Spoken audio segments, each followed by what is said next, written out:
Hello everyone. आज की इस क्लास में समाजशास्त्र से संबंधित प्रश्न कराए जा रहे हैं जो कि सभी परीक्षाओं को ध्यान में रखकर तैयार किए गए हैं। एंड क्लास शुरू होने से पहले आप सभी इस वीडियो को ज़्यादा से ज़्यादा लोगों के साथ शेयर जरूर कर दीजिए। जो इधर 500 नए प्रश्नों की सीरीज चलाई गई थी, ये उन्हीं की रिवीजन क्लास इधर चल रही है। अब देखिए, एक इन्फॉर्मेशन है समाजशास्त्र से संबंधित सभी परीक्षाओं के लिए यहाँ पर प्रैक्टिस सेट एंड सोशियोलॉजी के नोट्स पीडीएफ फॉर्मेट में प्रोवाइड कराए जा रहे हैं। यहाँ पर एक व्हाट्सएप नंबर दिया गया है, नंबर है 790-555-3851। इससे जुड़ी कोई भी जानकारी चाहते हैं तो दिए गए व्हाट्सएप नंबर पर आप मैसेज करके पूछ सकते हैं। नोट्स की बात की जाए तो ये समाजशास्त्र से संबंधित सभी परीक्षाओं को ध्यान में रखकर तैयार किए गए हैं। और अगर बात की जाए आपके हायर एग्जाम जो कि अप्रैल में होने वाला है, उसके फर्स्ट पेपर जीएस के प्रैक्टिस सेट की, तो इस प्रैक्टिस सेट में आपको प्रश्नों की संख्या 1000 से ज्यादा देखने को मिलेगी, जिसका प्राइस पहले 199 था, जिसे कम करके 149 कर दिया गया है। एमपी असिस्टेंट प्रोफेसर के फर्स्ट पेपर जीएस के प्रैक्टिस सेट की बात की जाए तो इस प्रैक्टिस सेट में टोटल आपको जो सेट्स देखने को मिलेंगे प्रैक्टिस सेट, तो वो 15 है। प्रश्नों की बात की जाए तो प्रश्न इसमें आपको 750 देखने को मिल जाएंगे, जिसका प्राइस 120 रुपए है। कोई भी जानकारी चाहते हैं तो दिए गए व्हाट्सएप नंबर पर आप मैसेज करके पूछ सकते हैं। एंड राजस्थान असिस्टेंट प्रोफेसर के एग्जाम का जो जीएस पेपर है उसका प्रैक्टिस सेट भी आ गया है, आप उसे भी ले सकते हैं, जिसकी परीक्षा बताई जा रही है दिसंबर में होगी। राजस्थान असिस्टेंट प्रोफेसर की परीक्षा दिसंबर में होनी है, ये बताया गया है। 120 प्रश्न हो गए थे। अब देखिए यहां से कराना है। देखिए प्रश्न है, निम्न में से कौन केंद्रीय प्रवृत्ति का एक मापन नहीं है? केंद्रीय प्रवृत्ति का मापन नहीं है ये पूछा जा रहा है। माध्य माध्यिका बहुलक मानक विचलन यहाँ पर दिया गया है। कौन सा विकल्प यहाँ पर सही आंसर हो जाएगा? केंद्रीय प्रवृत्ति का एक मापन नहीं है, कौन सा नहीं है? मानक विचलन। मानक विचलन यहाँ पर विकल्प डी हो जाएगा सही आंसर। प्रश्न है, निम्न में से किसने सूक्ष्म समेकित संगत सिद्धांत पर काम किया है? डेरेनड्रॉफ, कोजर, कोलिंस, मार्क्स यहाँ पर विकल्प है। कौन सा यहाँ पर इस प्रश्न का सही आंसर हो जाएगा? सूक्ष्म समेकित संघर्ष का सिद्धांत किसके द्वारा दिया गया है? सही आंसर क्या होगा? सही आंसर यहाँ पर कोलिंस हो जाएगा, विकल्प सी यहाँ पर राइट आंसर हो जाएगा। कोलिंस की जो पुस्तक है कॉन्फ्लिक्ट सोशियोलॉजी, जिसपे इन्होंने बात की है, याद रखिएगा कॉन्फ्लिक्ट सोशियोलॉजी करके पूछी जाए किसकी पुस्तक है तो कोलिंस की है, इसे आप याद रखेंगे। यहाँ पर सी होगा सही आंसर, कोलिंस। प्रश्न है, देखिए यहाँ पर कथन और कारण दिए गए हैं। कथन क्या है? व्यक्तित्व प्रणाली सामाजिकरण के माध्यम से सामाजिक प्रणाली में एकीकृत हो जाती है। कारण, सामाजिकरण कर्ता की सहायता समाज में भूमिका निभाने के लिए करता है। कौन सा विकल्प यहाँ पर सही होगा? यहाँ पर कथन और कारण दोनों ही सही हो गया और कारण कथन की सही व्याख्या है, यहाँ पर विकल्प ए हो जाएगा सही आंसर। प्रश्न है, नक्सलबाड़ी कृषक आंदोलन कब शुरू हुआ था ये पूछा जा रहा है। 1967, 1970, 1977 या फिर 1956? नक्सलबाड़ी कृषक आंदोलन कब शुरू हुआ था? कब शुरू हुआ था? 1967 में। 1967 यहाँ पर ऑप्शन ए हो जाएगा सही आंसर। प्रश्न है, निम्न में से किसे उत्तर आधुनिकतावादी विचारक नहीं समझा जाता है? अलेक्जेंडर, देरिडा, जेम्सन, लियोटार्ड यहाँ पर विकल्प दिए गए हैं।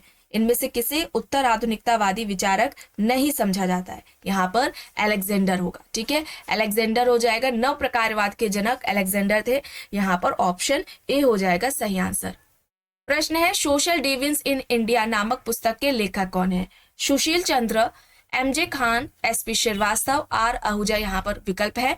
सोशल डिविजन्स इन इंडिया किसके द्वारा लिखी गई है? सोशल डिविजन्स इन इंडिया, इस पुस्तक के लेखक कौन है? सुशील चंद्र। सुशील चंद्र है, ऑप्शन ए हो जाएगा यहाँ पर राइट आंसर। प्रश्न है, भारत में जनसंख्या शिक्षा में निम्न में से किस पर ध्यान केंद्रित नहीं किया गया है? आइए देखते हैं ऑप्शंस।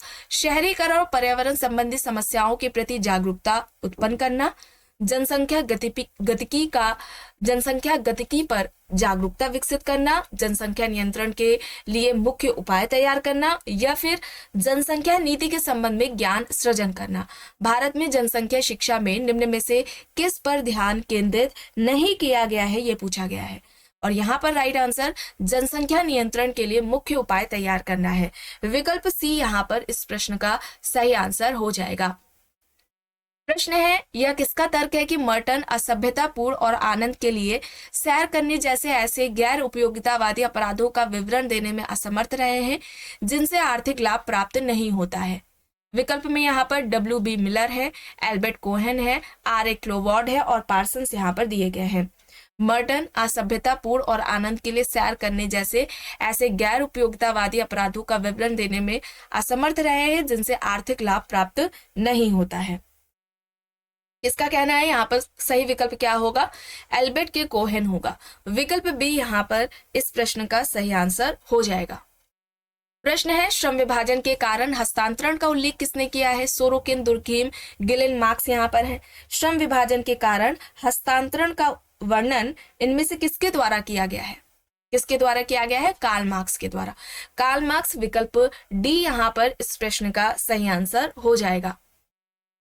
प्रश्न है, पूर्वोत्तर क्षेत्र में विद्रोह के कारण है। ऑप्शंस में है प्रजाति संघर्ष तथा विकास वंचन, भूस्वामित्व परिवर्तन तथा गरीबी, राजनीति का अपराधीकरण तथा भ्रष्टाचार, धार्मिक कट्टरतावाद तथा आतंकवाद। पूर्वोत्तर क्षेत्र में विद्रोह का कारण पूछा जा रहा है, क्या है?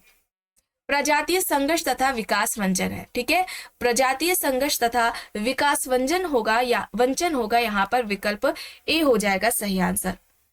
प्रश्न है, वह कार्यक्रम जो भारतीय समुदायों में संपूर्ण विकास करने का लक्ष्य रखता है उसका नाम है संपूर्ण ग्रामीण रोजगार योजना, अंत्योदय योजना, इंदिरा गांधी आवास योजना या फिर समुदाय विकास कार्यक्रम। वह कार्यक्रम जो भारतीय समुदायों में संपूर्ण विकास करने का लक्ष्य रखता है, इनमें से कौन सा है? समुदाय विकास कार्यक्रम। समुदाय विकास कार्यक्रम, विकल्प डी यहाँ पर इस प्रश्न का सही आंसर हो जाएगा। प्रश्न है, समाजशास्त्र मानव जीवन समूहों और समाजों का वैज्ञानिक अध्ययन है, यह किसका कहना है? इस तरीके से समाजशास्त्र को किसने परिभाषित किया है कि समाजशास्त्र मानव जीवन समूहों और समाजों का वैज्ञानिक अध्ययन है? बोटोमोर, किंग्सले डेविस, पार्सन्स, एंथोनी गिडिंस यहाँ पर विकल्प दिए गए हैं। यहाँ पर सही आंसर एंथोनी गिडिंस होगा। समाजशास्त्र मानव जीवन समूहों और समाजों का वैज्ञानिक अध्ययन है, यह कहना एंथोनी गिडिंस का है। संरचनाकरण की अवधारणा एंथोनी गिडिंस के द्वारा दी गई है। चलिए आगे देखिए। प्रश्न है, निम्न में से किस विचारक ने कहा कि जो व्यक्ति किसी भी प्रकार के तथ्यों को वर्गीकृत करता है, जो परस्पर संबंधों को देखता है और उनके अनुक्रम में वर्णन करता है, वैज्ञानिक प्रणाली को लागू कर रहा है और विज्ञान का व्यक्ति है? यहाँ पर विकल्प में कॉल पॉपर, ई नगेल, जे गॉल्टन, कॉल पियर्सन यहाँ पर दिए गए हैं। सही क्या होगा? जो व्यक्ति किसी भी प्रकार के तथ्यों को वर्गीकृत करता है, जो परस्पर संबंधों को देखता है और उनके अनुक्रम में वर्णन करता है, वैज्ञानिक प्रणाली को लागू कर रहा है और विज्ञान का व्यक्ति है। ये किसके द्वारा ये कहा गया है ये बात?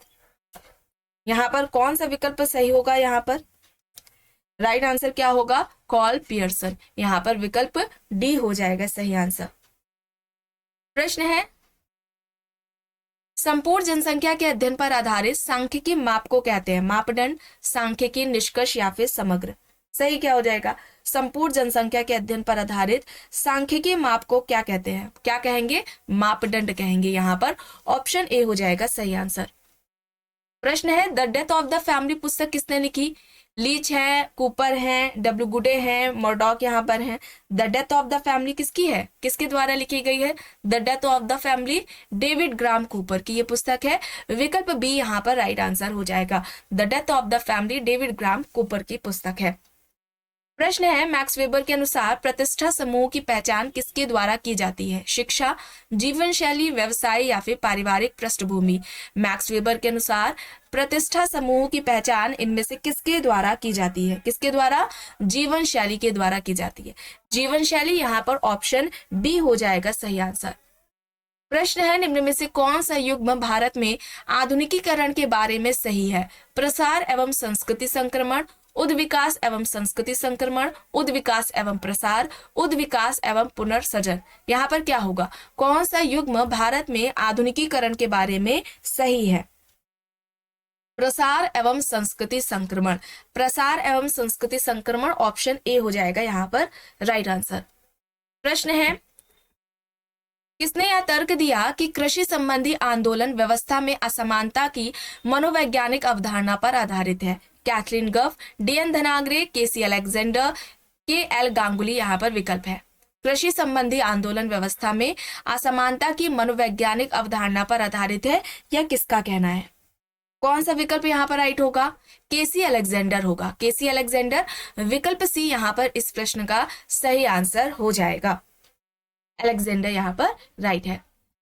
अब देखिए प्रश्न है, निम्न में से कौन सी औद्योगिक समाज की विशेषता नहीं है? श्रमिक का वर्गीकरण विभेदीकरण पर निर्भर करता है, घटती हुई असमानताएं, मध्यम वर्गों का उदय, शिक्षा का विस्तार। इनमें से कौन सी औद्योगिक समाज की विशेषता नहीं है? कौन सी औद्योगिक समाज की विशेषता नहीं है? तो यहाँ पर घटती हुई असमानताएं नहीं होगा। ठीक है, घटती हुई असमानताएं नहीं होगा, यहाँ पर बी राइट आंसर हो जाएगा। प्रश्न है, भारत में ग्रामीण समाज के अध्ययन के लिए किसने ऐतिहासिक मार्क्सवादी दृष्टिकोण का प्रयोग किया था? एम.एस. श्रीनिवास, एस.सी. दुबे, रामकृष्ण मुखर्जी, योगेंद्र सिंह। यहाँ पर विकल्प दिया गया है। राइट आंसर क्या हो जाएगा? राइट आंसर यहाँ पर क्या होगा? भारत में ग्रामीण समाज के अध्ययन के लिए किसने ऐतिहासिक मार्क्सवादी दृष्टिकोण का प्रयोग किया था?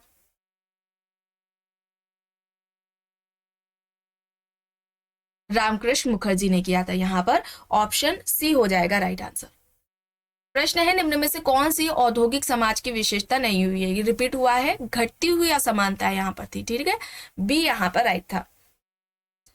प्रश्न है, समाज के अध्ययन में अगस्त कॉम्ट ने कौन सा परिप्रेक्ष्य का प्रयोग किया था? संरचनात्मक परिप्रेक्ष्य, ऐतिहासिक परिप्रेक्ष्य, संघर्ष परिप्रेक्ष्य या फिर प्रकार्यात्मक परिप्रेक्ष्य? समाज के अध्ययन में अगस्त कॉम्ट में इनमें से किस परिप्रेक्ष्य का प्रयोग किया था? ऐतिहासिक परिप्रेक्ष्य। यहाँ पर विकल्प बी हो जाएगा। ठीक है, बी यहाँ पर राइट आंसर हो जाएगा। प्रश्न है, समाजशास्त्र समाज का एक समग्र इकाई के रूप में व्यवस्थित वर्णन एवं व्याख्या है, यह किसकी परिभाषा है? Gillin and Gillin, T अबेल, email Durkheim, Giddings यहाँ पर विकल्प है। समाजशास्त्र समाज का एक समग्र इकाई के रूप में व्यवस्थित वर्णन एवं व्याख्या है, ये किसकी परिभाषा है? समाजशास्त्र को इस तरीके से किसने परिभाषित किया है? गिडिंग्स ने। ठीक है, गिडिंग्स ने किया है। विकल्प डी यहाँ पर राइट आंसर हो जाएगा। प्रश्न है, यह किसने कहा है कि सत्य के लिए कोई संक्षिप्त मार्ग नहीं है? ब्रह्मांड का ज्ञान प्राप्त करने के लिए वैज्ञानिक विधि के द्वार से गुजरना पड़ेगा। यहाँ पर ऑप्शंस में कॉल पियर्सन है, लुंडबर्ग है, स्टुअर्ट चेज है और ए वुल्फ यहाँ पर दिया गया है। राइट आंसर क्या हो जाएगा? सत्य के लिए कोई संक्षिप्त मार्ग नहीं है, ब्रह्मांड का ज्ञान प्राप्त करने के लिए वैज्ञानिक विधि के द्वार से गुजरना पड़ेगा, यह किसका कहना है? यहाँ पर राइट आंसर क्या हो जाएगा? Call Pearson. Call Pearson option A हो जाएगा यहाँ पर सही आंसर। प्रश्न है, निम्न में से यह किसने परिभाषित किया कि सहभागी निरीक्षणकर्ता अध्ययन किए जाने वाले समूह के बीच रहता है अथवा अन्य प्रकार से उनके जीवन में भाग लेता है? पीवी यंग, रेमनफोर्थ, जॉन एंड मेस या फिर गुड एंड हॉट? सहभागी निरीक्षणकर्ता अध्ययन किए जाने वाले समूह के बीच रहता है अथवा अन्य प्रकार से उनके जीवन में भाग लेता है, ये किसके द्वारा बात कही गई है? सहभागी यहाँ पर क्या होगा सही? पीवी यंग होगा। पीवी यंग विकल्प ए यहाँ पर इस प्रश्न का सही आंसर हो जाएगा। प्रश्न है, किसने लिखा है कि इसके विस्तृत अर्थों में समाजशास्त्र मानवीय अंतःक्रियाओं एवं अंतर संबंधों, उनकी दशाओं तथा परिणामों का अध्ययन है? विकल्प देख लीजिए, मोरिस जिन्सबर्ग, मैकेवर एंड पेज, एले कोजर, टॉलकेट पार्सन्स यहाँ पर दिए गए हैं। समाजशास्त्र मानवीय अंतःक्रियाओं एवं अंतर संबंधों, उनकी दशाओं तथा परिणामों का अध्ययन है, यह किसका कहना है? मोरिस जिन्सबर्ग का। यहाँ पर जिन्सबर्ग होगा। ऑप्शन ए यहाँ पर राइट आंसर हो जाएगा। प्रश्न है, निम्न में से सामाजिक संरचना के अध्ययन के लिए दो प्रकार के प्रारूपों अर्थात वास्तविक सामाजिक संरचना और समान सामाजिक संरचना के प्रतिपादक कौन है? Radcliffe Brown, Herbert Spencer, Karl Marx, Talcott Parsons यहाँ पर विकल्प दिए गए हैं। राइट आंसर क्या हो जाएगा? सामाजिक संरचना के अध्ययन के लिए दो प्रकार के प्रारूपों अर्थात वास्तविक सामाजिक संरचना और समान सामाजिक संरचना के प्रतिपादक कौन है? रेडक्लिफ ब्राउन है।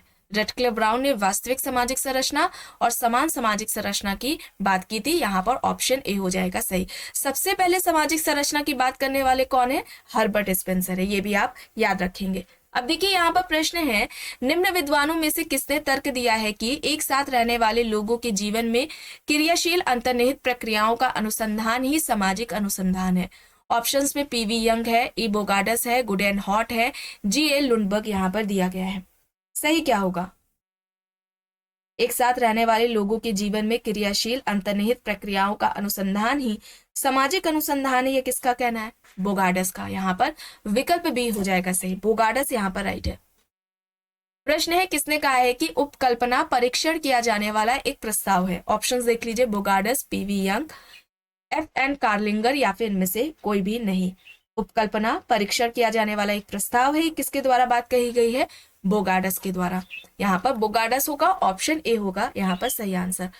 आखिरी प्रश्न है, मैक्स वेबर द्वारा जीवन अवसर की अवधारणा का प्रयोग किया गया है परिस्थिति को बताने के लिए, शक्ति को बताने के लिए, वर्ग को बताने के लिए या फिर निर्जातीयता को बताने के लिए। कौन सा विकल्प यहाँ पर सही होगा?